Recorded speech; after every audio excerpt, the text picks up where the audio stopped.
Ntar saya bikin ada Farid. Hah? Enggak, 3 menit cukup nggak? Oke, siap. Iya, tiga Ya, menit cukup. Ya, Bang Erben sekarang mau duluan atau saya? bukan. Saya hanya katakan di dalam catatan Alkitab yang secara kanon sudah dicatat abad pertama, tidak Enggak, ada di gini Bang. literatur. Oke ya. Enggak, Jadi, Bang Erben, sebentar Bang. Ini mau oke, kita sepakati berapa menit biar gini. tiga Ketika menit saya aja, tiga berbicara menit. 3 menit ya. Oke, Oke. 3 menit, Mau nggak Bang Erben apa-apa. dulu atau saya dulu? Saya dulu nggak apa-apa. Oke, oke. Dalam Silakan catatan Bang Erben. Alkitab Sebentar. Saya yang mulai dulu ya. secara kanon, Sebentar. oke, dalam data Alkitab yang sudah dikanon di abad apa? Sudah dikanon di abad ketiga dan sudah dinyatakan itu ditulis di kanon abad kedua dan itu sudah ditulis di abad pertama. Tidak ada satupun literatur Kristen sejati yang mengatakan Yesus menikah.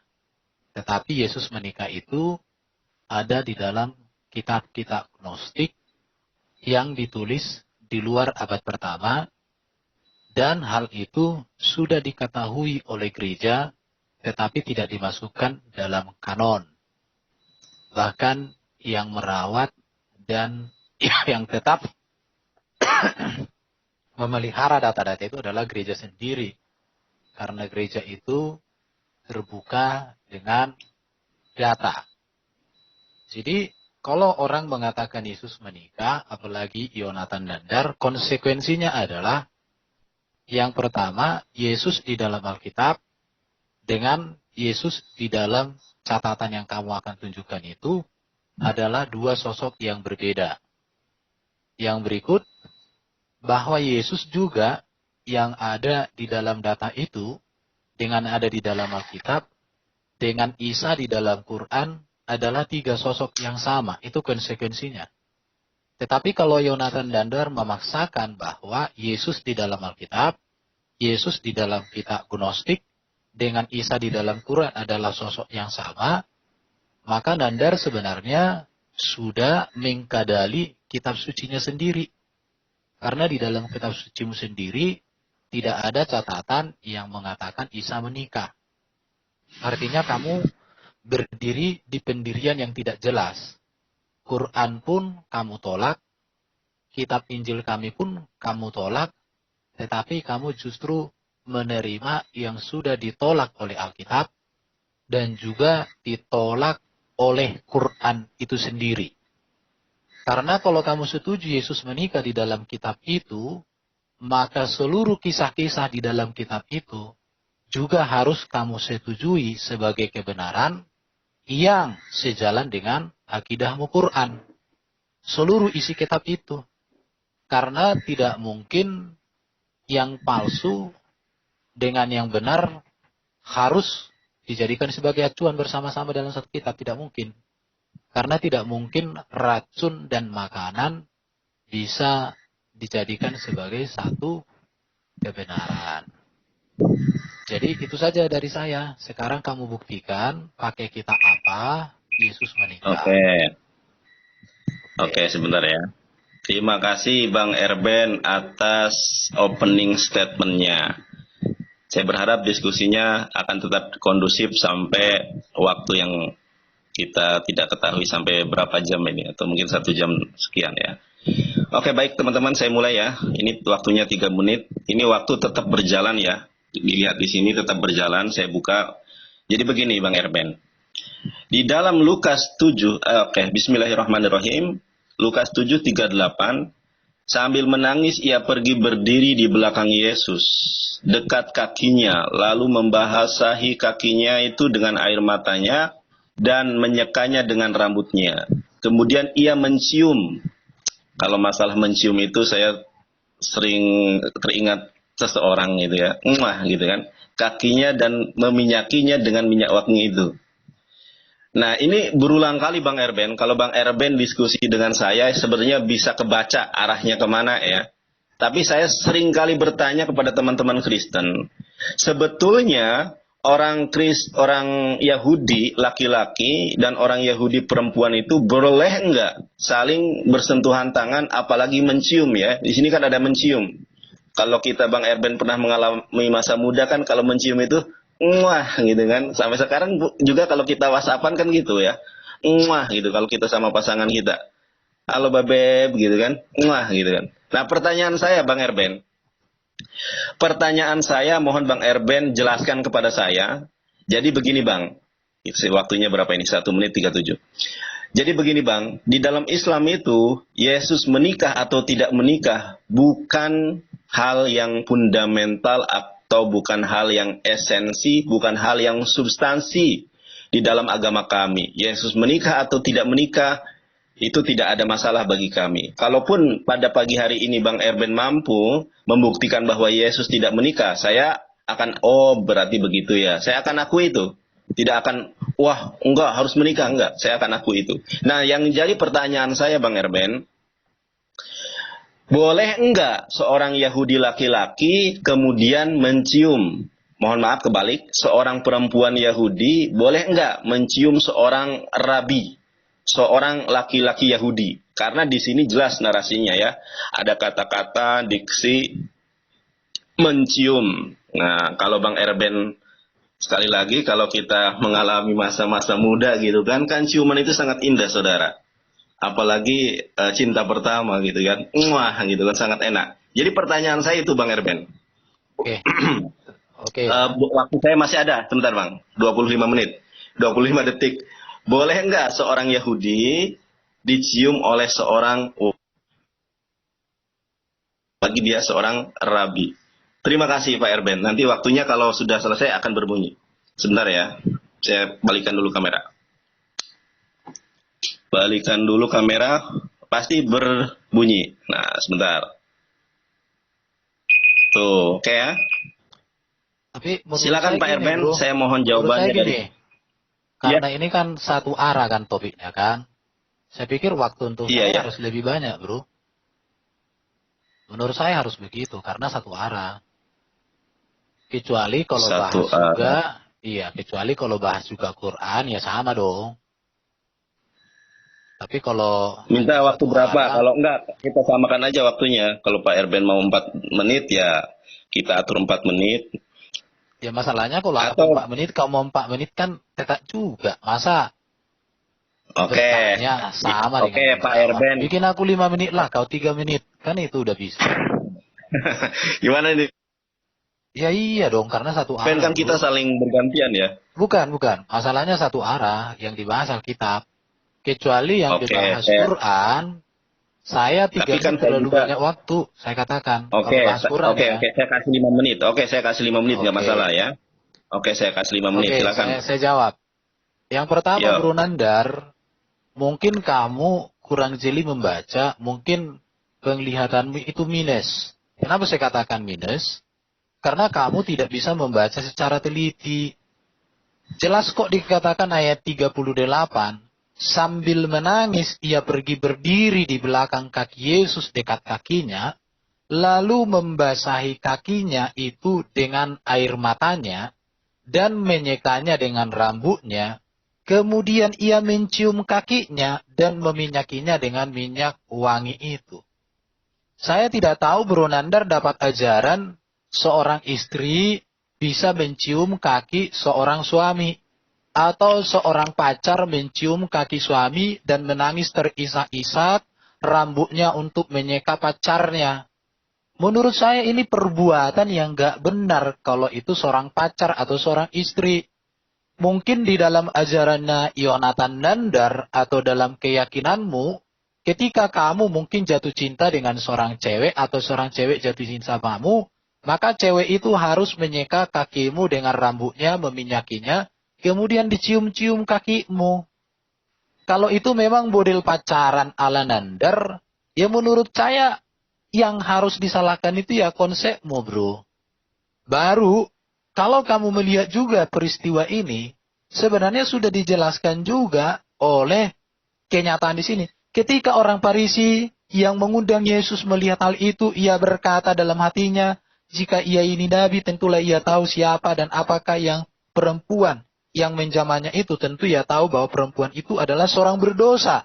Lalu Yesus berkata kepadanya, Simon, ada yang hendak kukatakan kepadamu. Sahut Simon, katakanlah guru. Ayat 41. Ada dua orang yang berhutang kepada seorang pelepas uang. Yang seorang berhutang 500 dinar, yang lain 50. Karena mereka tidak sanggup membayar, maka ia menghapus hutang kedua orang itu. Siapakah di antara mereka yang terlebih mengasihi dia? Jawab Simon, aku kira dia yang paling banyak dihapus hutangnya. Kata Yesus kepadanya, betul pendapatmu itu. Dan sambil berpaling kepada perempuan itu, Yesus berkata kepada Simon, engkau lihat perempuan ini. Aku masuk ke dalam rumahmu, namun engkau tidak memberikan aku air untuk membasuh kakiku. Tetapi dia membasahi kakiku dengan air matanya dan menyekanya dengan rambutnya. Engkau tidak mencium aku, tetapi sejak aku masuk tiada henti-hentinya mencium kakiku. Engkau tidak meminyaki kepalaku dengan minyak, tetapi dia meminyaki kakiku dengan minyak wangi. Saya tidak tahu, mungkin ada di dalam hukum Islam, kalau seorang suami diundang ke rumah orang lain, maka istrinya di rumah orang lain itu harus menyeka kaki suaminya dengan rambutnya dan meminyakinya dengan apa? Dengan menciumi kakinya. Mungkin itu ajaran Yonatan Nandar dengan Islam dan Quran. Mungkin ya, dan saya hargai.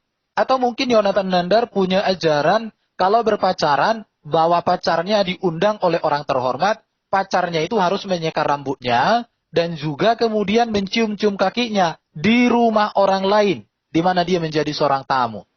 Tapi kalau logikanya Nandar seperti itu, menurut saya, maka saya menghormati bahwa Nandar itu memang punya budaya seperti itu. Jadi karena budayamu itu kalau mencium kaki seorang laki-laki di depan umum, menyeka dengan rambut, maka itu menjadi seorang istri. Barangkali itu budaya di dalam kehidupan Nandar, sehingga ketika Nandar membaca Yesus seperti itu, maka kamu menganggap seperti budayamu.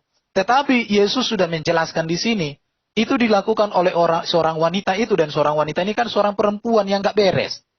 Tetapi seorang wanita itu menyadari betapa baiknya Yesus yang melayani dia, yang memulihkan hidupnya, menolong dia, maka dia memberikan rasa hormat itu.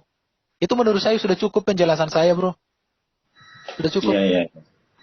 Terima kasih. Waktunya masih tersisa 39 detik, Bang Erben. Sudah cukup. Sudah cukup ya. Terima kasih Bang Erben atas jawabannya ya.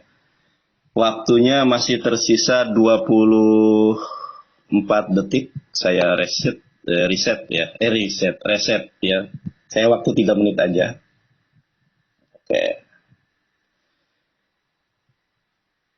Oke. 2 menit 57 detik. Nah, jadi begini Bang. Mana tadi? Kok ini sih sebentar ya tadi nih. Lukas 7:38. Jadi Bang Erben belum. Saya kira belum menjawab pertanyaan saya. Belum menjawab pertanyaan saya. Karena yang saya tanyakan Bang Erben, boleh enggak laki-laki Yahudi dicium wanita Yahudi? Saya tidak akan beralih ke poin-poin berikutnya kalau Bang Erben tidak menjawab poin ini. Kalau boleh, dasarnya mana? Kalau tidak boleh, dasarnya mana? Ya. Kalau diperbolehkan seorang perempuan Yahudi mencium laki-laki Yahudi, di mana ayatnya? Di mana pasalnya? Di mana kitabnya? Begitupun, kalau tidak diperbolehkan, di mana dasarnya? Di mana pasalnya? Di mana ayatnya? Sebetulnya ini poin yang saya ingin gali. Kalaupun nanti Bang Erben mampu membuktikan kepada saya dengan sebuah keyakinan yang hakiki bahwa Yesus tidak menikah, tidak ada masalah bagi keimanan kami umat Islam. Jadi saya ingin menerima argumentasi terkait pertanyaan saya ini. Boleh atau tidak jawabannya itu Bang Erben. Tapi saya aturkan banyak terima kasih kepada Bang Erben yang tadi sudah berusaha untuk menjawab. Dan kalau kita lihat teman-teman, siapa sih Maria Magdalena yang saya duga, yang saya asumsikan sebagai istri Yesus? Dia ini bukanlah perempuan berdosa, tetapi perempuan suci, ya. Kalau kita lihat menurut gereja Katolik ya, hidupkatolik.com, siapa Maria Magdalena? Ternyata secara tersirat maupun tersurat ya, Maria Magdalena ini adalah seorang wanita kudus. Bahkan di website ini disebutkan bahwa Maria ini adalah apostolorum apostola, yang artinya rasulnya para rasul. Sebab dialah yang diutusnya, maksudnya diutus Yesus untuk mewartakan kebangkitan TUHN kepada para rasul. Layaklah ia berada dalam jajaran para kudus gereja, sebab ia dekat dengan Tuhan. Para bapak gereja pun tidak sedikit menulis pujian akan Maria Magdalena. Bahkan Santo Anselmus menulis doa panjang tentangnya. Paus Fransiskus pun memutuskan agar peringatan Santa Maria Magdalena pada setiap 22 Juli menjadi pesta. Keputusan ini menjadikan peringatan Maria Magdalena sejajar dengan peringatan kebanyakan para rasul. Tetapi kita maklum, kisah seorang yang baik-baik saja tidak menarik. Kisah yang ada sensasi dan skandal lebih layak dijual. Waduh, waktu saya habis. Itu saja Pak Erben.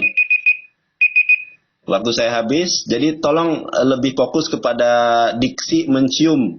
Boleh nggak Yahudi laki-laki dicium oleh Yahudi perempuan begitu? Saya atur dulu waktunya buat Pak Erben ya. Jadi Pak Erben diskusi pada pagi hari ini tidak menikah, saya akan terima kok. Silakan. Waktu sudah diatur. Oke ya. Semua yang terjadi dengan kehidupan Yesus tidak serta-merta letter-let dilakukan dalam konteks budaya Yahudi. Bahkan ada beberapa 613 hukum itu bisa dikatakan itu pun sebenarnya diperbaharui oleh Yesus. Salah satu contoh, di hari Sabat. Di hari Sabat itu orang Israel tidak boleh berjalan lebih dari 50 langkah atau 50 meter. Tetapi kenyataannya ketika ibaratnya kambing domba mereka sedang tersesat di parit-parit, itu juga mereka tolong. Pada prinsipnya adalah begini.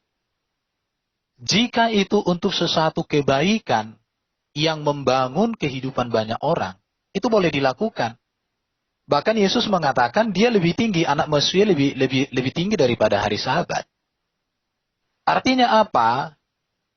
Yesuslah menjadi patokan untuk menilai hukum Taurat. Yesuslah menjadi patokan untuk menilai kebiasaan-kebiasaan orang-orang Yahudi. Kenapa? Karena Yesus lebih sempurna dan dia yang menyempurnakan hukum Taurat. Dia lebih tinggi dari semua hukum dan budaya itu sendiri. Jadi di sini seorang wanita itu melakukan itu di hadapan orang rame. Dia mencium kaki. Di rumah orang dia sedang diundang. Dan wanita itu bukan dibawa oleh Yesus. Wanita itu datang sendiri ke sana. Inisiatif sendiri. Kecuali kalau ibaratnya Yesus gandeng dari rumahnya, di bawah. Memang, jadi gini ya, jangan letter-let memahami hukum itu. Tetapi memahami hukum itu harus melihat konteks. Bahkan peristiwa wanita di sini dipuji. Kenapa ini dipuji oleh gereja? Karena bagaimana dia menyadari kebaikan Yesus dalam dirinya, sampai dia harus meminyaki kaki Yesus dan menyekanya dengan rambutnya dan mencium kaki Yesus. Kenapa dia melakukan itu? Karena dia menyadari apa yang diperbuat oleh Yesus dalam dirinya. Kalau saya ibaratnya seorang gembel, ketika saya diangkat menjadi orang nomor 1 di dalam kekayaannya oleh orang kaya di dunia itu, jangankan cium kakinya, cium pantatnya aku mau. Bayangkanlah itu. Supaya kau tahu. Itulah contoh kalau seorang yang sangat dikasih ini mencium kaki. Itu tanda kesadaran. Tanda bahwa seorang wanita itu benar-benar mengagumi akan bagaimana dia dipulihkan, ditolong oleh Yesus. Karena jelas bro, masalahnya kan kamu membaca ayat 38 itu, tetapi kamu tidak membaca dari ayat 36 sampai dengan ayat 50. Cara belajar kami itu membaca 36 sampai ayat 50. Kalau seandainya ini istrinya Yesus, saya percaya Yesus tidak akan ngomong sama siapa ini si Simon. Simon, lihatlah istriku. Pasti dia bilang, Tapi apa yang dibilang oleh Yesus kepada Simon? Simon, aku kiranya akan paling diperhapuskan dosanya. Kata Yesus kepadanya, betul pendapatmu itu. Dan sambil berpaling kepada perempuan itu, tidak kepada istrinya. Tidak mungkin Yesus ngomong pada perempuan itu, kalau itu istrinya. Justru seharusnya Yesus ngomong, istri-istri di orang Israel harus seperti ini. Karena Yesus itu menjadi guru. Istri-istri di Israel harus seperti ini. Cium kaki suaminya. Sekar rambut, pakai rambutnya kakinya. Harusnya begitu. Tapi di sini kan jelas banget, bro. Jelas banget. Jadi hanya orang yang tidak bisa menganalisa. Apalagi kamu kan seorang SHMH ya. Saya jadi meragukan analisamu memahami sebuah teks dan konteks dalam hal ini. Bahkan anak kecil saja kalau membaca ini, tidak akan ada muncul di pikirannya bahwa ini istrinya, nggak ada. Tidak bisa, tidak akan ada. Karena dikatakan di sini, dan sambil berpaling kepada perempuan itu, Yesus berkata kepada Simon, engkau lihat perempuan ini, katanya kan, aku masuk ke rumahmu, namun engkau tidak memberikan aku air untuk membasuh kakiku. Tetapi dia membasahi kakiku dengan air matanya dan menyekanya dengan rambutnya. Engkau tidak mencium kakiku, tetapi sejak aku masuk, ia tiada henti-hentinya mencium kakiku. Engkau tidak meminyaki kepalaku dengan minyak, tetapi dia meminyaki kakiku dengan minyak wangi. Sebab itu aku berkata kepadamu, dosanya yang banyak itu telah diampuni, sebab ia telah berbuat kasih. Tetapi orang yang sedikit diampuni, sedikit juga ia berbuat Bang Erben, kasih. Waktu habis Bang Erben. Oke, makasih ya Bang Erben. Sebentar.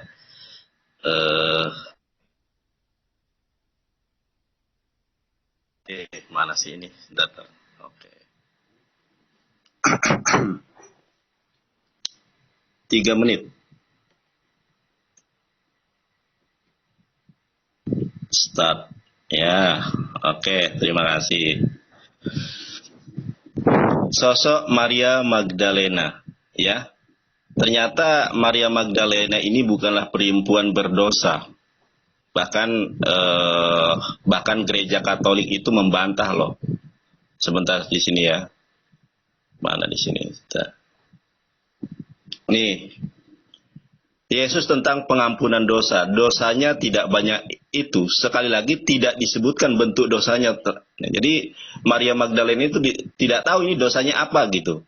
Dan kalau kita melihat ya, di dalam ini Maria Magdalena dalam Injil diperkenalkan sebagai perempuan yang hadir saat peristiwa wafat Yesus, Lukas 27 bla bla bla bla bla bla.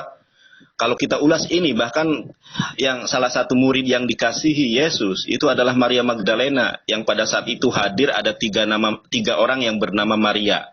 Ada Maria bundanya Yesus, ada Maria istri Klopas, dan ada Maria siapa itu? Magdalena, yaitu perempuan yang menjadi murid yang dikasihi Yesus, yang bersandar di dada Yesus. Tetapi saya tidak akan membahas panjang lebar tentang itu. Yang saya ingin ketahui sebetulnya ini. Jadi Bang Erben belum menjawab pertanyaan saya, Bang. Boleh enggak laki-laki Yahudi dicium oleh perempuan yang Yahudi? Tadi sudah sedikit disinggung sama Pak Erben ini. Oh, dalam konteks tertentu diperbolehkan. Tetapi yang menjadi dasar, yang menjadi dalil atau dasar diperbolehkan maupun tidak diperbolehkan itu apa begitu loh. Karena biar bagaimanapun Yesus ini adalah seorang rabi. Makanya kenapa dari usia 12 sampai dengan 30 tahun Yesus menghilang. Salah satu fase yang harus dilalui oleh Yesus adalah aliyah regalim, rabi fetal midim.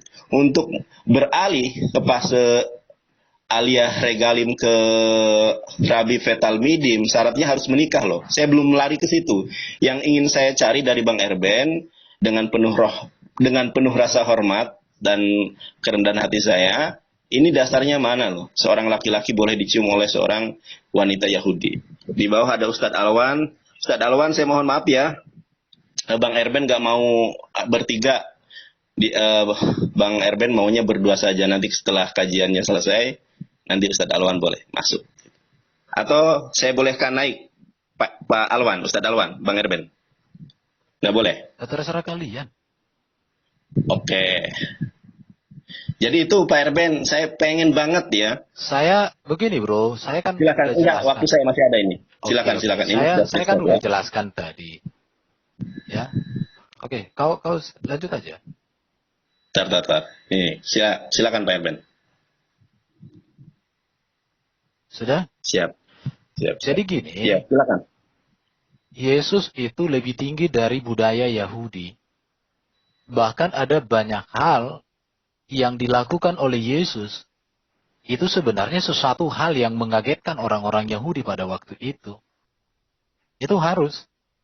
Karena bagi Yesus bukan tentang hukum Taurat, tetapi bagaimana orang diselamatkan itu yang lebih penting. Ya. Contoh, masalah hari Sabat. Orang Yahudi nggak boleh masak, nggak boleh begini. Tetapi kalau Yesus katakan, yang baik boleh dilakukan hari Sabat, yang nggak boleh dilakukan itu hal yang buruk. Itu dikatakan oleh Yesus. Baru kalau seorang perempuan di sini kan, kalau dibaca di dalam ayat 37, di kota itu ada seorang perempuan yang terkenal sebagai seorang berdosa. Ketika perempuan itu mendengar bahwa Yesus sedang makan di rumah orang Farisi, datanglah ia membawa sebulah buli-buli pualam berisi minyak wangi. Sambil menangis, perhatikan. Kalau ini istrinya Yesus, tidak mungkin kalimatnya ayat 37. Di kota itu ada seorang perempuan. Sementara Yesus datang ke kota ini. Kan itu yang harus dipelajari di sini. Baru terkenal sebagai seorang perempuan berdosa. Kalau itu istrinya, maka datangnya sama-sama. Dan gak akan mungkin dikatakan dia mendengar Yesus datang di kota ini. Jadi analisa teksnya itu sudah gugur sebenarnya bro. Kalau dikatakan Yesus seorang rabi kan harus menikah. Siapa bilang? Dalam ajaran Yesus, ada 3 alasan untuk orang tidak menikah. Matius 19. Yang pertama, saya bacakan aja ya. Matius 19, ini 3 alasan orang nggak perlu menikah. Nggak harus menikah. Baik itu rabi atau siapapun. Ini ajaran Yesus. Lihat, Matius 19 ayat 11. Akan tetapi ia berkata kepada mereka, tidak semua orang dapat mengerti perkataan itu, hanya mereka yang dikaruniai saja. Ada orang yang tidak dapat kawin karena ia memang lahir demikian dari rahim ibunya. Dan ada orang yang dijadikan demikian oleh orang lain. Dan ada orang yang membuat dirinya demikian karena kemauannya sendiri, oleh karena kerajaan surga. Siapa yang dapat mengerti, hendaklah ia mengerti. Jadi 3 ini alasan. Yesus tidak menikah, tidak kawin dia, karena memang dia mau untuk melakukan hal itu, tidak menikah. Karena tujuan kedatangan Yesus bukan untuk beranak pinak. Tapi tujuan kedatangan Yesus adalah untuk menggenapi janji Allah tentang Mesias, penebus dan penyelamat. Jadi nggak mesti bro, ini ajaran Yesus kok. Dia katakan ada 3 alasan orang nggak perlu kawin. Sudah jelas itu, ya. Jadi hukum budaya itu pun itu situasional. Buktinya sampai sekarang tidak semua hukum budaya Yahudi dilakukan oleh orang Yahudi. Contoh bakar kurban nggak ada lagi orang Yahudi. Bait Allahnya juga mereka udah nggak ada. Di zaman Yesus, Yesus juga bisa mengubah hukum itu. Membaharui. Tetapi bukan menghilangkan atau menentang. Karena dengan seorang wanita mengakui dosa-dosanya di muka umum, di hadapan Yesus, itu justru hal yang terpuji. Jadi kalau Santo Agustinus memuji seorang wanita ini, bukan hanya dia. Semua orang Kristen memuji wanita ini. Kenapa dipuji? Karena kejujurannya, keterbukaannya mengakui dosa-dosanya di hadapan Yesus, dan melalui pengakuan itulah dia mendapatkan pengampunan. Kalau berbicara Maria di dalam Lukas ini, itu Maria yang berdosa kok. Karena Maria Magdalena disebutkan 3 kali dalam Matius, 4 kali dalam Markus, 2 kali dalam Lukas, dan 3 kali dalam Yohanes. Dan diberi gelar ini oleh Agustinus itu rasul dari segala rasul. Kenapa disebutkan dia di sini? Itu kan konteksnya Santo Agustinus mengatakan. Kenapa? Karena seorang wanita ini menggambarkan semua manusia kalau menyadari dosa-dosanya di hadapan Yesus, maka dia harus benar-benar menyadari itu dan berbuat yang terhormat, mengakui kehinaan dirinya di hadapan Mesias yang agung. Ya itu sikapnya, makanya perlakuan yang terpuji, bro. Saya pikir sudah jelas kalau acuanmu hanya Lukas 7 ayat 37 itu sudah terjawab semuanya, bro. Sudah saya di situ aja, sudah jelaskan. Oke, sudah waktunya sudah habis juga. Oke ya. Baik. Saya atur waktu untuk saya 03. Bentar. Oke ya. Mana ini sebentar.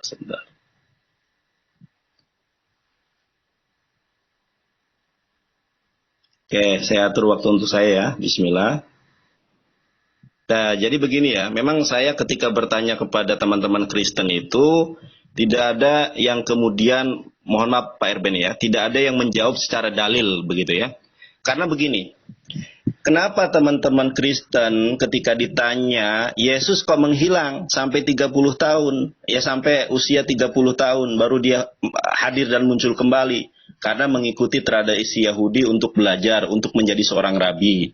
Nah, syarat untuk menjadi seorang rabi itu menikah. Makanya di dalam buku ini, jadi ini literasi saya, di dalam buku ini, nanti saya akan jelaskan bagaimana kita lihat di sini. Berbagai cabang Yudaisme memiliki penafsiran sendiri-sendiri baik terhadap Torah maupun Talmud. Tetapi satu hal yang disepakati oleh semua teks dan ajaran Yahudi adalah masalah perkawinan. Perkawinan dianggap penting bagi laki-laki maupun bagi perempuan. Uraian mengenai Torah menyatakan dengan jelas bahwa tidak lengkaplah laki-laki yang tidak menikah. Dan 2000 tahun yang lalu seandainya Yesus dari Nazaret belum menikah menjelang umur 18 tahun, dia akan dianggap sebagai makhluk yang sangat aneh. Lebih buruk lagi, dia tidak akan sungguh-sungguh diterima sebagai guru atau rabi oleh orang-orang Yahudi lainnya. Pada kenyataannya, cepat sekali waktu saya.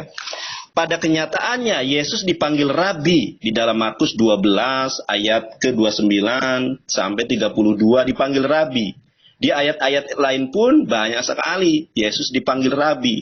Dan kalau kita melihat websitenya Ibu Rita Wahyu, ya, ini ada loh di dalam Firkeavot, Ferek Hamis, ya, Misfar Estrim Vehat, salah satu fase orang-orang yang akan menjadi rabi adalah fase pengantin ya, kanopi pengantin. Jadi ada fase pernikahan. Nah, mengenai pertanyaan saya, sebetulnya di dalam Talmud sudah dijelaskan loh. Di dalam Me'agli Hayim, atau kalau di dalam Islam ini fikih munakahat, seorang laki-laki itu nggak boleh ya disentuh oleh perempuan. And until the day of his death, the man did not touch the woman. Ini yang saya maksud. Kalau di dalam Me'agli Hayim jelas seorang laki-laki itu nggak boleh menyentuh seorang perempuan kecuali ada kontrak pernikahan di sana. Ya, please do not touch me as I do not have a marriage contract from you. Ini namanya dalil. Dalil di dalam literasi Yahudi sendiri gak boleh seorang laki-laki menyentuh seorang perempuan. Di mana dasarnya Yesus membolehkan? Ayatnya mana? Tidak ada. Apa yang disampaikan Bang Erben adalah secara general. Ini sebetulnya yang saya bahas. Begitu Bang Erben. Oke.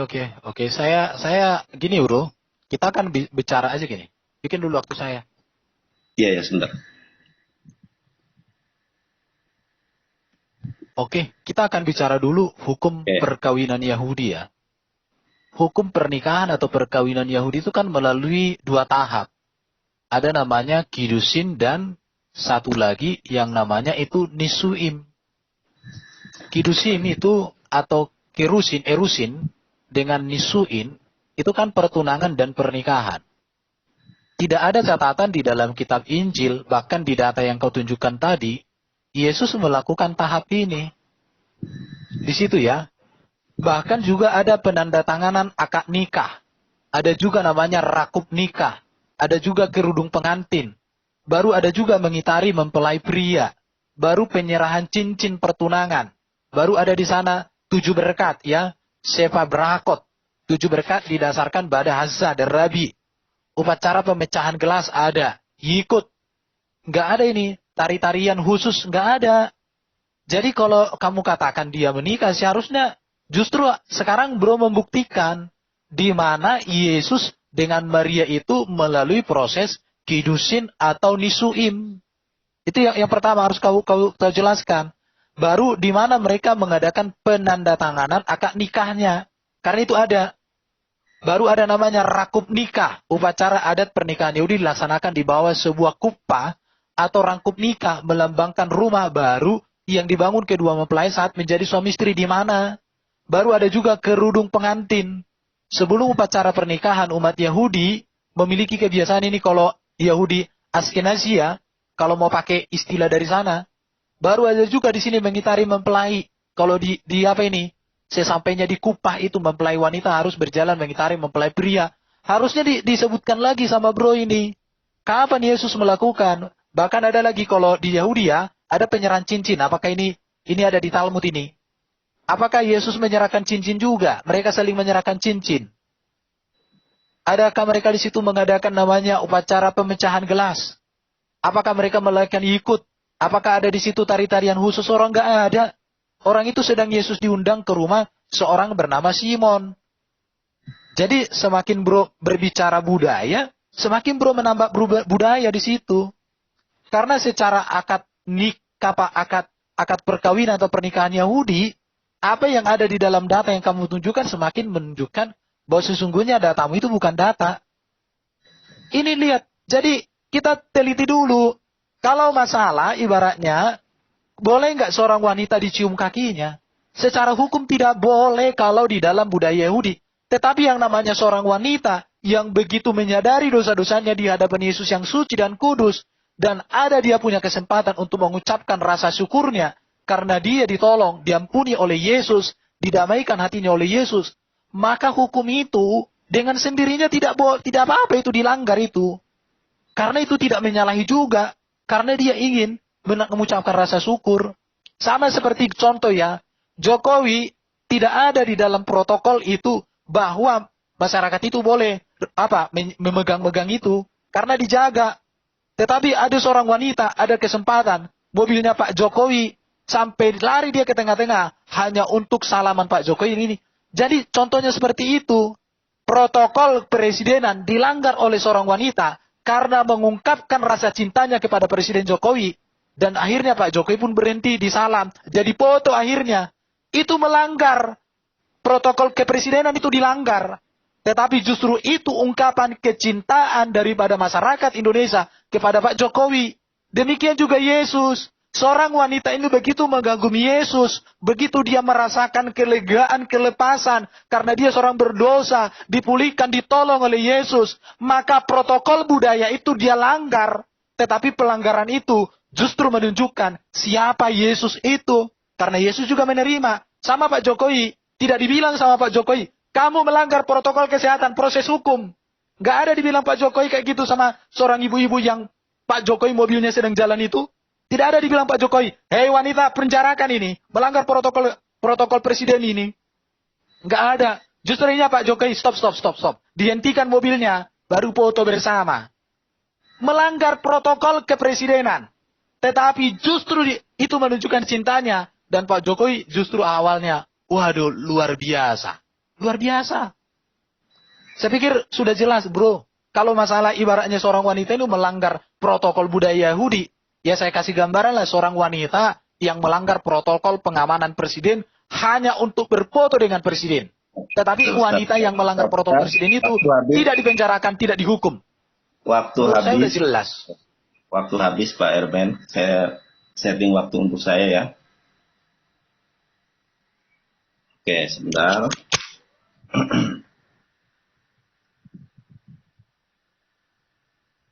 Nah, saya setting waktu buat saya. Nah, ini Pak Erben ya. Sebetulnya apa yang Pak Erben tanyakan terkait kenapa masa kedusin, masa lamaran ya, masa membuat akte pernikahan tidak dituliskan. Kenapa coba? Justru itulah pihak gereja yang menghilangkannya. Ya. Buktinya mana Nandar? Buktinya adalah di dalam kekristenan ada yang disebut apa ini saudara? Di dalam kekristenan itu ada yang disebut ini, ya, the losing years of Jesus. Dari usia 12 sampai 30 tahun, kenapa Yesus tidak diceritakan? Kenapa kisahnya lenyap dari Alkitab? Kenapa? Karena salah satu bagian yang Bang Erben tanyakan ditutupi. Nah, kita lihat ini dari Ibu Rita Wahyu ya teman-teman ya. Kita lihat dari Ibu Rita Wahyu, nah di sini ya. Dan mulai usia 30 tahun baru boleh mengajar di depan umum. Kenapa kok Yesus baru muncul 30 tahun? Kenapa Yesus sebagai orang mulia tidak melanggar hukum ini? Ya, dia tunduk dan patuh terhadap hukum Yahudi. Apa saja tahapan hukum Yahudi itu, saudara? Nih, pada usia 5 tahun mempelajari kitab suci yang disebut Lamikra. Pada umur 10 belajar Misnah, ya. Pada 13 tahun tunduk kepada perintah-perintah atau Lamispot. Pada usia 15 mempelajari Talmud, ya. Pada usia 18 kanopi pengantin. Jadi Yesus kenapa kisah pencatatan pernikahannya tidak ada di dalam Alkitab? Karena dari usia 12 sampai 30 tahun dihilangkan oleh pihak gereja. Kenapa dihilangkan oleh pihak gereja? Karena Yesus terbukti menikah. Dan kenapa Anda dan siapapun ketika saya tanya di mana dasarnya memperbolehkan atau tidak diperbolehkannya seorang Yahudi dicium oleh seorang wanita Yahudi, itu kan tidak berdasar ya. Pak Erben tadi tidak mengemukakan dalilnya. Sedangkan saya, seorang Yahudi tidak boleh dicium oleh seorang wanita Yahudi, ada dalilnya di dalam Me'agli Hayim. Ya, lingkaran kehidupan. Kalau di dalam Islam ini adalah fikih munakahat. Ini yo, ini jelas loh. Di sini ada tahapan menikah. Makanya itu blunder sebenarnya buat Pak Erben. Tidak boleh loh seorang laki-laki dengan alasan apapun dicium atas pengampunan dosa atas apakah. Karena fase dari 12 sampai 30 tahun saja ini nggak dilanggar oleh Yesus. Makanya Yesus disebut sebagai rabi karena dia adalah sudah menikah. Karena salah satu syarat untuk menjadi seorang rabi adalah fase kanofi lahufah, itu menikah, Pak Erben. Ini Ibu Rita Wahyu sudah menjelaskan ini. Nah, gitu Pak Erben. Tolong diperjelas lagi ya. Terima kasih. Pak Erben saya kasih waktu 5 menit, saya 3 menit. Tapi ya, tidak masalah bagi saya. Saya mengikuti logikamu ya. Kalau logikamu mengatakan Yesus menikah dengan Maria Magdalena di usia 17 sampai 30 tahun. Maka ini sebenarnya semakin memperparah argumenmu. Karena di dalam Lukas pasal 7 bro, kalau kamu baca ya, ini memperparah argumenmu, semakin menunjukkan bahwa landasan argumenmu itu hampa. Coba ayat 36, seorang Farisi mengundang Yesus untuk datang makan di rumahnya. Yesus datang ke rumah orang Farisi itu lalu duduk makan. Kalau Yesus sudah menikah dengan perempuan ini di usia 17 sampai 30 tahun, maka tentulah Yesus datang bersama-sama dengan wanita itu. Tetapi di ayat 37, di kota itu ada seorang perempuan yang terkenal sebagai seorang perempuan berdosa. Ayat 37 ini, Lukas pasal 7 ayat 36 sampai dengan ayat 50, itu sudah berbicara kisah Yesus di usia 30 sampai 33. Sementara pernikahan di dalam budaya Yahudi tadi kamu bilang usia 17 sampai 30. Jadi, kalau memang Yesus sudah menikah antara 0 sampai 30 tahun, maka Maria Magdalena itu istrinya. Oke, saya ikuti pola berpikirmu. Tetapi peristiwa di dalam Lukas pasal 7 ayat 36 sampai dengan Lukas pasal 7 ayat 50, ini sudah berbicara di kisaran usia Yesus 30 sampai 33. Seluruh catatan Injil ini berbicara ketika Yesus sudah melayani, itu di usia 30 sampai 33 semua pelayanannya. Dan peristiwa ini di kisaran usia 33 itu. Kapan mereka menikah? Berarti di antara usia 30 ke bawah. Kalau usia 30 ke bawah, Yesus menikah dengan Maria Magdalena, maka kalimat ini udah hancur kamu. Kenapa hancur? Seorang Farisi mengundang Yesus datang ke rumahnya untuk makan di rumahnya, Yesus datang ke rumah orang Farisi itulah duduk makan. Di kota itu ada seorang perempuan yang terkenal sebagai seorang berdosa. Artinya belum menikah. Belum menikah. Belum kawin. Jadi kamu menggugurkan argumenmu sendiri, bro. Kamu mendudukkan argumenmu sendiri.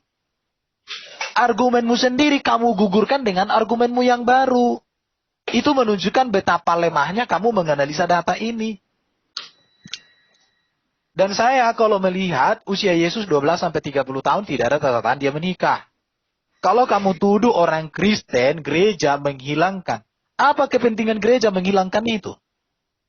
Nggak ada kepentingan gereja menghilangkan itu. Justru sebenarnya, kalau memang kau katakan bahwa gereja menghilangkan ini, mengapa hal ini tidak dikonfirmasi Quran yang diklaim sebagai kitab yang detail dan teliti? Quran sendiri tidak pernah mengoreksi atau memperbaiki informasi ini. Bahkan data Quran tidak pernah menyinggung Yesus menikah atau Isa. Jadi sebenarnya kamu itu berdiri di dasar Al-Quran atau di dalam dasar Alkitab, atau kamu ingin berdiri di atas awang-awang tanpa kebenaran. Atau kamu sedang ingin meragukan ketelitian dan kesempurnaan Quran. Kalau memang gereja melakukan kesalahan bahwa usia Yesus 12-30 tahun itu sangat penting bagi dunia, dan ini dihapuskan oleh gereja, mengapa Quran tidak pernah menyinggung hal itu? Mengapa Allah Subhanahu wa Ta'ala, mengapa Jibril, mengapa Nabi Muhammad tidak pernah menyinggung pernikahan Yesus ini? Kemana Jibril, kemana Allah, kemana Nabi Muhammad? Sehingga hal ini yang sangat penting bagi Nandar, tapi tidak dibicarakan oleh Quran. Saya justru dengan pernyataan-pernyataanmu seperti ini, membuat saya mengambil satu kesimpulan singkat, bahwa sesungguhnya Nandar tidak yakin lagi akan kesempurnaan wahyu Quran. Artinya Nandar sedang bergeser untuk membuang Quran dan menjadikan kitab dongeng sebagai kitabnya. Itulah Nandar. Terima kasih, bro. Oke, terima kasih Pak Erben ya. Sebentar, saya oke. Ya, waktu saya riset buat saya 3 menit. Sebenarnya saya juga kurang ini sebenarnya kalau 3 menit ini penjelasan saya terputus-putus ya. Tapi ini dispensasi nih, indahnya Islam ya. Pak Erben minta waktu 5 menit, sementara saya 3 menit saya ladenin. Oke, waktunya kamu 5 menit, saya 2 menit, tapi bahas Quran. Loh, ini sedang ya kita iya, aku cukup 2 menit. Siap, silakan. Oke ya, kita lanjut, oke ya. Oke, saya sepakati ya. Nah, teman-teman, mengenai Yesus menikah ini datanya banyak ya. Bahkan kalau kita lihat di dalam ini ya, ulasan Injil Maria Magdalena. Maria Magdalena ini adalah sosok perempuan yang sangat dikasihi Yesus. Ini di sini saya tunjukkan pada teman-teman, tidak perlu saya bacakan karena waktu saya sangat singkat. Saya akan beralih ke poin yang lain. Ya, di sini dijelaskan ya. Jadi begini Pak Erben. Yang mengatakan salah satu fase harus menikah itu adalah data dari orang Kristen sendiri. Ini Ibu Rita Wahyu ya. Nih, Ibu Rita Wahyu menyampaikan nih, dan mulai usia 30 tahun baru boleh mengajar di depan umum. Baru boleh. Yesus tunduk terhadap perintah dan adat istiadat Yahudi loh. Ternyata fase yang harus dilewati adalah di sini adalah kanopi pengantin. Jadi Yesus harus menikah. Kalau kita melihat data dari Yahudi ya, Yahudi Surabaya nih, Jewish Center Surabaya ORG. Apakah rabi perlu menikah? Lihat ini. Ya, di sini nih, ada guru sekolah. Ini adalah alasan hukum bahwa seorang laki-laki yang belum menikah tidak boleh menjadi guru sekolah. Sedangkan Yesus bukan hanya guru sekolah dia, tetapi Yesus adalah guru atau imam besar. Sebagaimana di dalam Ibrani 5 ayat ke-10, kita lihat ya. Dan ia dipanggil menjadi imam besar oleh Allah menurut peraturan Melkisedek. Jadi menurut Ibrani 5 ayat 10, Yesus dipanggil imam besar. Apa syarat menjadi imam besar, saudara-saudari yang terkasih? Syarat menjadi imam besar adalah menikah. Ini nih. imam besar. Dalam hukum yang agak terkait, imam besar yang melayani Yom Kippur harus menikah. Alasan teknis ini adalah bahwa layanan Yom Kippur termasuk persembahan untuk penebusan dan untuk keluarganya yang dipahami sebagai istrinya. Nah, kalau kita melihat di dalam Lukas 7 ayat 38 yang menceritakan perempuan berdosa dan tek-tek bengek lainnya, itu kan dalam perspektif penulis. Sedangkan di dalam Lukas 3 ayat 1 sampai 3, Lukas 1 ayat ketiga, penulisan Injil Lukas sendiri adalah berdasarkan penyelidikan. Jadi asumsi berdasarkan si penulis, sedangkan Yesus tidak kemudian memberikan statement terkait hal itu. Tetapi poinnya adalah mencium dan dicium dibolehkan atau tidak dibolehkan. Ternyata hukum Yahudi mengkonfirmasi nggak boleh. Makanya menurut data kekristenan sendiri, Yesus itu menikah dengan Maria Magdalena, punya anak Tamar, punya anak Justus, dan punya anak Joseph. Ini literasinya menurut orang Kristen sendiri. Nih, literasinya, masih bla bla bla bla, yang menjadi sumbernya Pamilitri adalah Cecilia Berbelakdos. Sangat jelas ini. Jadi mengenai Yesus menikah itu tidak akan terbantahkan. Data kekristenan, aduh, waktu saya habis lagi. Lanjut. Oke. Berarti Bro Nandar tadi, Bro itu... Sebentar. Saya ulang dulu waktunya. Oke, Silakan. ya. Jadi Bro tidak menganalisa apa yang saya sampaikan. Kalau Yesus itu menikah usia 17 sampai antara 17 sampai 30, sementara Lukas pasal 7 itu sudah usia Yesus 31 sampai 33. Maka ini bentrok lagi, artinya Lukas 7 itu tidak dapat lagi kau jadikan acuan bahwa Maria Magdalena itu adalah istri Yesus. Kenapa? Karena secara budaya tidak ada runutan-runutan perkawinan mereka. Kalau kau katakan itu tidak ada karena sudah dihapuskan oleh orang Kristen di kisah usia Yesus 17 sampai 12 sampai 30. Kalau ini betul bahwa Maria Magdalena dengan Yesus ini menikah di antara usia 17 sampai 30, sedangkan tanggal 30 sampai 33 peristiwa ini, maka kalimat ini semakin rancu. Karena dikatakan seorang Farisi mengundang Yesus untuk datang makan di rumahnya. Yesus datang ke rumah orang Farisi itu lalu duduk makan. Seorang diri. Karena 37, di kota itu ada seorang perempuan yang terkenal sebagai seorang berdosa. Kapan mereka nikah?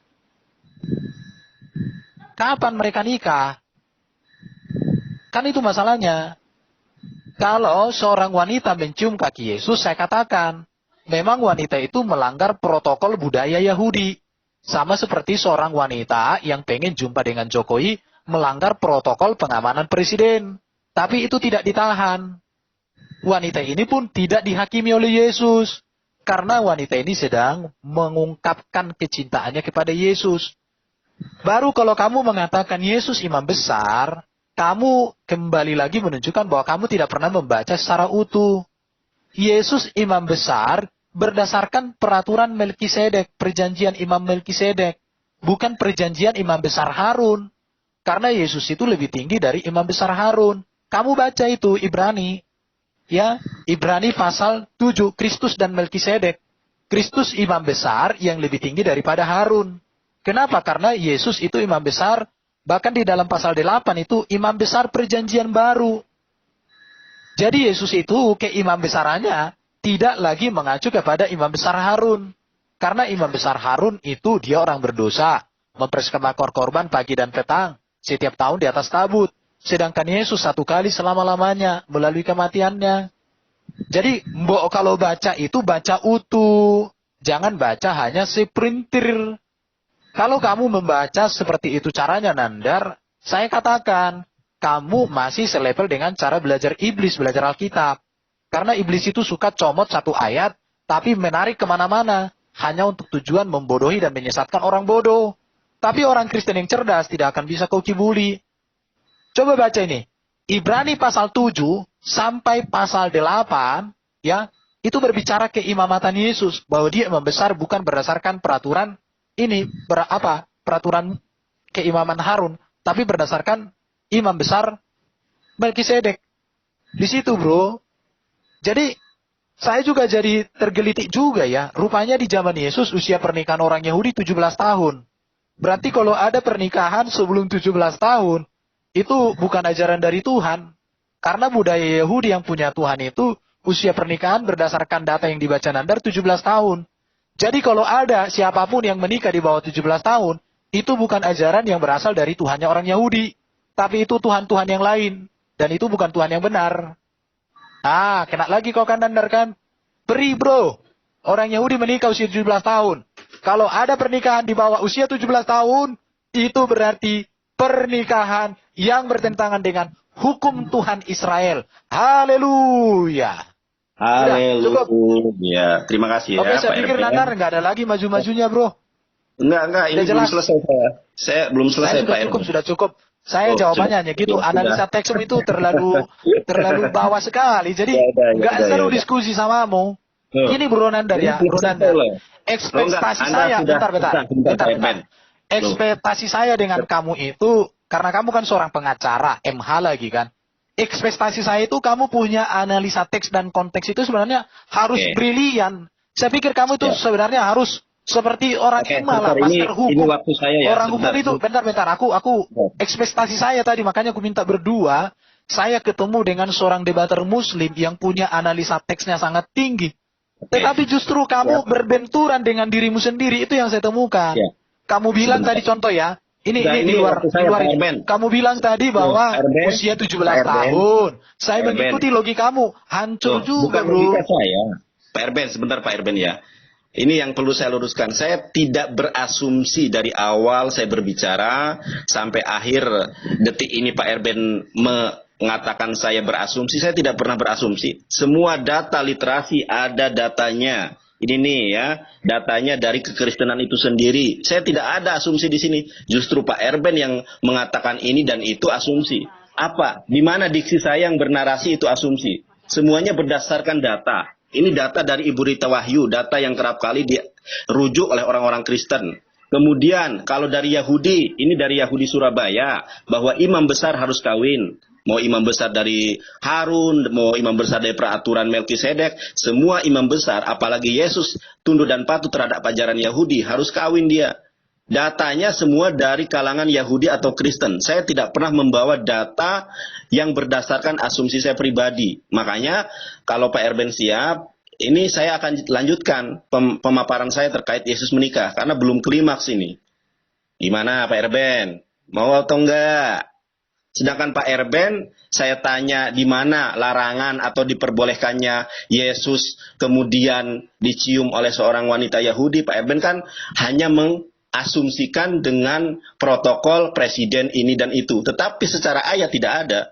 Ada nggak ayat yang mengkonfirmasi itu? Sedangkan data yang saya sampaikan mengenai tahapan-tahapan kenapa Yesus dihilangkan kisahnya, itu kan fakta yang terjadi.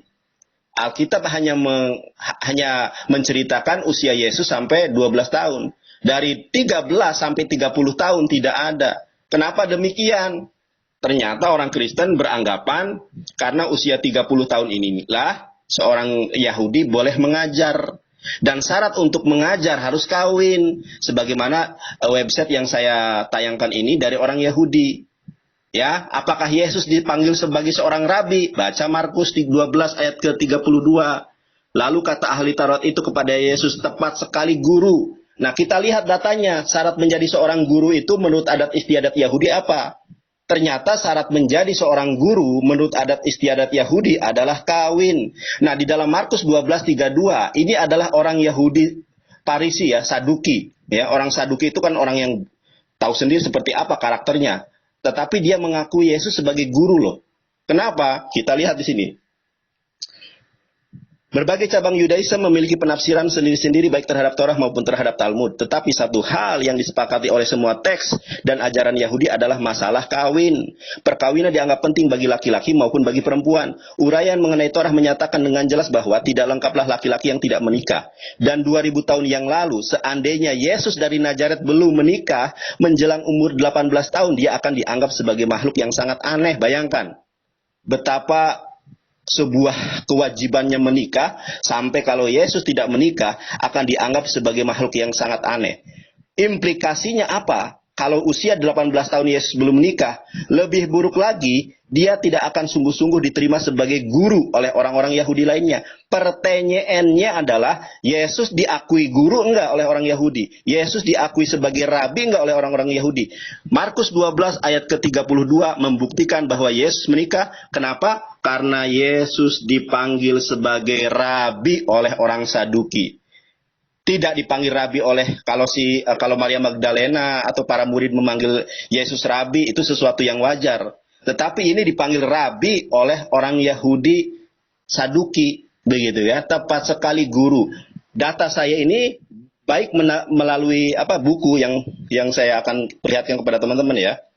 Ini maupun menurut data dari Ibu Rita Wahyu sama, saling berkesinambungan, saling melengkapi. Ibu Rita Wahyu orang Kristen, ahli Ibrani, lebih ahli daripada saya. Menjelaskan berdasarkan Firke Abot, Ferek Hamis, Misfar Stayim, Vehat, Stayim Vehat, sangat jelas di sini. Usia-usia tahapan kenapa Yesus menghilang, ternyata salah satu tahapannya pada usia 18 tahun nih. Pada usia 18 tahun, itu harus melakukan jadi pengantin. Enak kawin, ya kan? Makanya di dalam data kekristenan Pak Erben di sini, ini data Geneanet ya. Geneanet ini datanya dari mana? Ini bule Pamilitri Cecilia Hogu. Kemudian datanya, source-nya ini, nih. Datanya sangat jelas ya. Matthew bla bla bla bla bla bla bla bla bla bla bla bla bla di screenshot. Ternyata Yesus itu poligami. Saya juga pengen poligami, coy. Married, White, Mary Magdalene dan Kana. Jadi istri Yesus itu 2, poligami. Dari pernikahan dengan Maria Magdalena, Yesus punya 3 anak.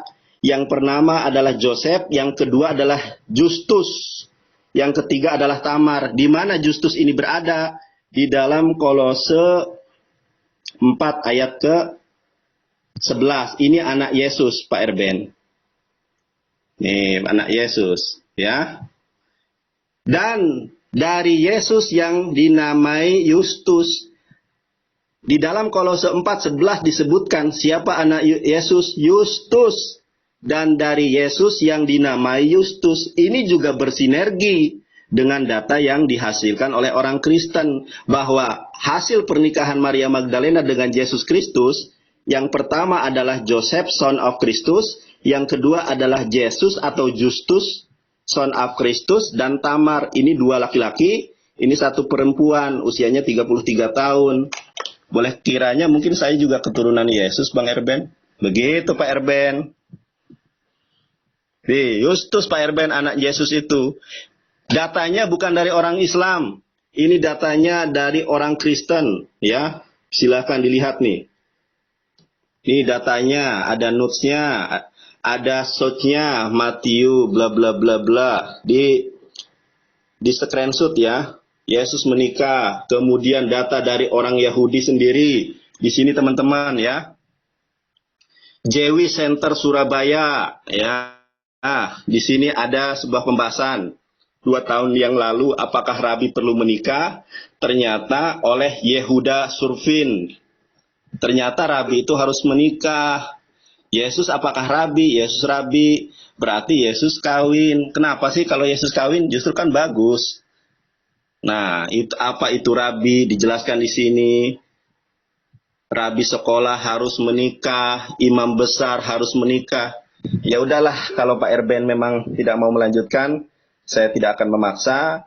Dan sudah diawali dengan sebuah disclaimer tadi di awal. Oke. Saya tanggapi ya, terakhir saya tanggapi. Semua data-data yang kamu sampaikan itu adalah data-data hoax ya. Kenapa?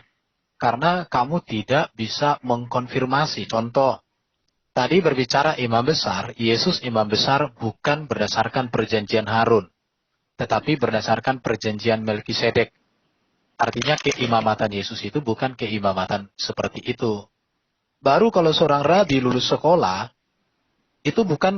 seorang rabi itu bukan syaratnya harus menikah, tidak. Seorang rabi itu karena berkaitan dengan pendidikan, bukan dengan perkawinan.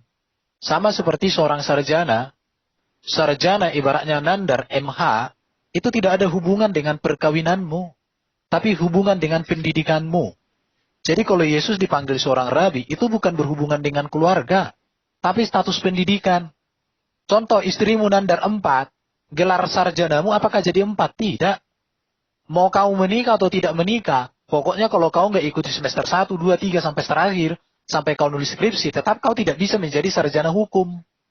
Karena rabi itu gelar pendidikan, bukan gelar perkawinan. Jadi artinya kamu di sini tidak konsisten. Tidak konsisten dengan datamu sendiri. Sejak kapan rabi itu gelar berkaitan dengan perkawinan? Sejak kapan sarjana hukum berkaitan dengan gelar perkawinan? Ya kalau gelar perkawinan itu ya bapak, statusnya, atau suami, atau berkeluarga itu. Tapi kalau gelar sarjana hukum, itu gelar pendidikan. Sama seperti rabi, itu gelar pendidikan. Karena seorang rabi hanya kepada orang Yahudi yang sudah menyelesaikan sekolah rabi. Yang itu ditempuh usia 20 sampai 30 tahun. Ada jenjang-jenjang pendidikannya. Tapi kalau Lukas pasal 7 tadi, acuanmu untuk Yesus menikah itu sudah gugur. Kenapa? Karena Lukas pasal 7, di situ bahwa Maria itu bukan istri Yesus. Karena dia nyatakan seorang berdosa. Dan Yesus pun sedang datang di rumah orang lain. Dan wanita itu karena mengetahui bahwa Yesus ada di rumah si Simon. Kalau itu istri Yesus, dia akan datang sama-sama dan tidak akan disebutkan perempuan berdosa. Itu analisa teksmu itu sangat jauh dari kenyataan. Kalau Ibu Rita Wahyu tadi kau katakan, pasti kau tidak membaca secara utuh apa yang dikatakan. Satu lagi ya, ada juga seorang rabi yang tidak menikah, yaitu Paulus. Dalam catatan sejarah gereja mengatakan di Sinaksarion, memang Paulus itu tidak menikah. Kalau ada orang mengatakan dia menikah, itu adalah data-data analisa yang salah, yang tidak berbasis data. Data yang dibuat-buat. Jadi kalau Yesus tidak menikah, Paulus terkonfirmasi juga tidak menikah. Gak punya istri dia, tapi dia punya gelar sama, rabi juga. Jadi, Nandar, kalau kamu itu berbasis data, kamu pakai data yang tadi-tadi itu ya. Ada lagi kau bilang, yang dari apa? Dari Surabaya. Sejak kapan orang Yahudi Surabaya menjadi acuan kekristenan? Yahudi Surabaya itu Yahudi TikTok. Orang Kristen tidak pernah mengacu kepada Yahudi TikTok. Kalau bisa sebenarnya kamu harus menunjukkan data di abad pertama, Bro Nandar. Kalau kamu tunjukkan data di abad pertama tentang Yesus menikah, itu baru kamu hebat. Tapi kalau kamu tunjukkan data-data yang ada di abad 20, abad 21, di situ. Tapi ada satu tadi, kata kunci yang sangat luar biasa dari Nandar ya.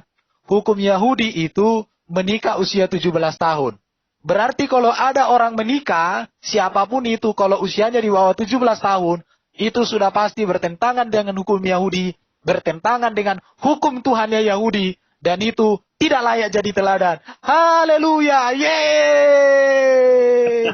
Haleluya! Orang Yahudi menikah menurut Nandar 17 tahun. Jadi kalau ada perkawinan di bawah 17 tahun, itu bukan dari Tuhan yang benar. Oke, Nandar. Thank you, bro. Siap. Bibirmu manis. Ya. Oke, thank you. Sampai di sini teman-teman semua ya. Saya pikir saya terima kasih untuk Nandar hari Nggak ini. mau ngobrol 2 sama jam saya, Erben. kayak lemas. Erben. Nah, kamu kemarin udah kugebukin kamu, jadi udah cukup dulu. Saya ada acara ini, mau ikut acara dulu. Nanti Saya ada kapan-kapan ya. data-data menarik ini, Erben. Loh, datamu nggak pernah Pak Sahi, bro.